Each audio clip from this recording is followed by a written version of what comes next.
stuff going on tracing, on testing right now that I think is important to remember. The first is, 2 weeks ago,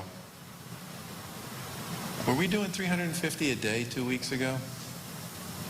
I don't think so. And now we're doing 3,500 and more. And my guess is we'll probably get over that number pretty soon. And the other thing to remember about testing generally is there are a whole series of new technologies and new tools that are going to become part of the realm of the possible and the doable in the not too distant future. I mean, some of you have written about CFIT, which has created a much faster test that runs on a much smaller platform that can be done in a clinic or in a doctor's office. Abbott, which has been doing influenza testing for years in clinics and in doctors' offices, is now converting its capacity to do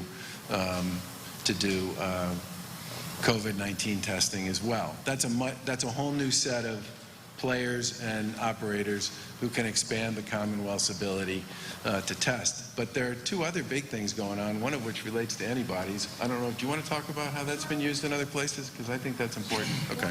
Governor, before you, I know we're... So the answer is yes. Okay, so you are confident that we will have enough? Why don't you speak to that one, because that's the more likely to believe. We're confident. I think we have to work together and we have to make it happen. I mean, again, working in incredibly resource-starved and impoverished situations, I've seen this scaled up in nations that are as large, as the Commonwealth, 6-7 million people. And if you can do it there, we can do it here. What we need is political will, which we have from Governor Baker.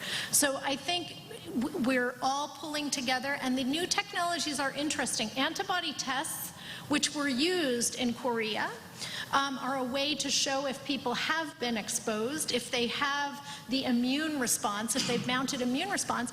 And with more information and more data, we may be able to get people back to work based on antibody tests. So I think the more we are able to look at the data, the more data we have, we can protect the vulnerable, we may be able to get the healthy back to work, and we think this investment in really understanding the epidemic in the Commonwealth will be a game changer also to get back to normal.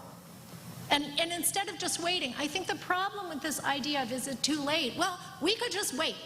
We could just wait till 60 to 80% of people are infected, and maybe then that level of immunity will start bending the curve down.